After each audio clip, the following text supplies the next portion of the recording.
Friends, आज हम discuss करेंगे क्लास 12 का जो एग्ज़ाम हुआ है अभी 2026 का 24 फेब को। तो उसमें जो भी क्वेश्चंस आए हैं हम उनको डिस्कस करेंगे। तो उसमें हम सबसे पहले डिस्कस करेंगे कैश फ्लो स्टेटमेंट के क्वेश्चन को, कि कैश फ्लो स्टेटमेंट का जो क्वेश्चन था वो कैसा आया है आपका। ठीक है, तो जो कैश फ्लो स्टेटमेंट है उसमें हमें पता है 3 एक्टिविटीज होती हैं, लेकिन यहाँ पे ओनली हमें एक ही एक्टिविटी दी गई है क्वेश्चन में, और वो है हमारी ऑपरेटिंग एक्टिविटी। तो इसके सॉल्यूशन को हम डिस्कस करते हैं कि इसका जो सॉल्यूशन था वो क्या होगा। तो क्वेश्चन में हमें दिया गया है net profit for the year ended 31 मार्च 2025 को डेप्रिसिएशन था वहां पे हमारे पास कितने का, तो वो था 60,000 का। तो कहता है 60,000 का डेप्रिसिएशन देने के बाद एंड गुडविल रिटर्न ऑफ कितना इसे की है 2,000, और इसने हमें नेट प्रॉफिट दिया है आफ्टर प्रोवाइडिंग ऑल दिस। तो हम लिखेंगे नेट प्रॉफिट। ठीक है, तो नेट प्रॉफिट इसने हमें दिया 3,40,000 का। इसमें से हमें देखो आफ्टर प्रोवाइडिंग है, तो हम नॉर्मली क्या करते हैं, हमें पहले बिफोर पे जाना होता है। तो बिफोर पे जाना होता है तो हम क्या करते हैं, हम सारी चीजें लेस करते हैं क्योंकि नेट प्रॉफिट हमें बिफोर चाहिए। ठीक है, लेकिन यहाँ पे हमें पहले ही दे रखा है आफ्टर प्रोवाइडिंग। ठीक है, तो ये सारी चीजें तो हम वैसे भी ऐड ऑन करके तो हम क्या करेंगे, अगर ये चीजें आपने पहले घटा दी तो अब हमें ऐड करेंगे। तो डेप्रिसिएशन कितना है हमारा 60,000 का। ठीक है, गुडविल कितने से रिटर्न ऑफ की है 2,000 से। ठीक है, फिर इसके बाद हमें क्या दे रखा है, हमें ये हमारे नॉन कैश आइटम हो गए जिनकी हमने ट्रीटमेंट की है, इनको हम ऐड ऑन करेंगे। इसके बाद हमें दे रखा है रेंट रिसीव्ड इन एडवांस। तो रेंट रिसीव्ड इन एडवांस, तो एडवांस में आपको जो रेंट मिलता है वो हमारे लिए क्या होती है, करंट लायबिलिटी होती है। तो अब हम वर्किंग कैपिटल जो चेंजेस हैं उनका ट्रीटमेंट करेंगे। तो अगर करंट लायबिलिटी हमारी डिक्रीज होती है तो उसको हम लेस ही करेंगे। तो decrease in rent received in advance.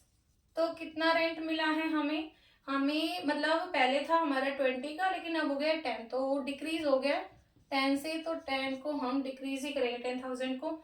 Next है हमारे पास एक्यूर्ड इंटरेस्ट।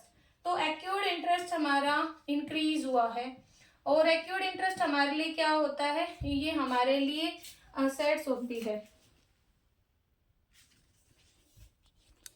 तो एक्यूर्ड इंटरेस्ट हमारे लिए क्या होती है, वो हमारी असेट्स होती है, और वो हमारा क्या हुआ, इंक्रीज हुआ। जब हमारी एसेट्स बढ़ती है करंट एसेट्स, तो उसको भी हम डिक्रीज करते हैं। तो 10,000 को हम फिर से डिक्रीज करेंगे, नेगेटिव मतलब घटाएंगे, और ब्रैकेट में हम नेगेटिव आइटम शो करते हैं। देन प्रीपेड इंश्योरेंस है, ये सेट 1 है। ठीक है, क्योंकि सब सेट 3 हैं वैसे सीबीएसई में, बट क्वेश्चन का पैटर्न सेम है, बट जो अमाउंट है वो चेंज है। फिर प्रीपेड इंश्योरेंस, तो प्रीपेड इंश्योरेंस हमारा है वो करंट असेट्स होती है, और जो प्रीपेड इंश्योरेंस है वो हमारा इंक्रीज हो रहा है कितने से 5,000 से। तो जब इंक्रीज होती है असेट्स तो वो हम डिक्रीज करते हैं, तो हम 5,000 को फिर से डिक्रीज कर देंगे।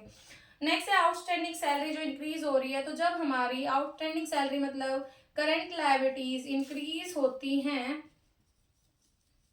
तो हम क्या करते हैं, उनको ऐड ऑन करते हैं। कितने से इंक्रीज हुई, 25 से 40 हो गई, मतलब 15,000 से इंक्रीज हुई है। नेक्स्ट है हमारे पास ट्रेड रिसीवेबल, वो क्या होती है, करंट असेट्स होती हैं, और वो हमारी इंक्रीज हो रही है। तो ट्रेड रिसीवेबल जब हमारी करंट असेट्स इंक्रीज होती है तो हम क्या करते हैं, उसको लेस कर देते हैं। नेक्स्ट है ट्रेड पेबल, तो ट्रेड पेबल भी हमारे इंक्रीज हो रहे हैं, और जब करंट लायबिलिटी इंक्रीज होती है तो हम ऐड ऑन कर देते हैं। तो ट्रेड पेबल को हम क्या करेंगे, ऐड कर देंगे। कितने से इंक्रीज हुई है 20,000 से। ठीक है, नेक्स्ट है इन्वेंट्री, तो इन्वेंट्री हमारे लिए करंट असेट्स होती हैं, और वो हमारी 30,000 से इंक्रीज हुई है। तो हम क्या करेंगे, इन्वेंट्री को लेस करेंगे। क्यों, क्योंकि जब हमारी करंट असेट्स बढ़ती हैं तो हम उनको लेस करते हैं, तो हम 30,000 से लेस कर देंगे। नेक्स्ट है अदर करेंट असेट्स, जो हमारी 1 लाख से 120 हुई है। एक्सप्लेनेशन दे नहीं रखा है कि अदर करेंट असेट्स में क्या है, तो नॉर्मल करंट मान लेंगे, और जब इंक्रीज हुई हैं तो 20,000 से हम इसको भी लेस कर देंगे। तो यहाँ से अब क्या करो, ओवरऑल ये हमारा आ गया 4,02,000, और इसमें जो भी ब्रैकेट में वो नेगेटिव आइटम है, पॉजिटिव का हम ट्रीटमेंट करेंगे, तो हमारे पास हमारा आंसर आ जाएगा। ठीक है, तो ये हमारा कैश फ्लो स्टेटमेंट का क्वेश्चन था क्लास 12th का, जो एग्जाम हुआ है हमारा आज के ही दिन।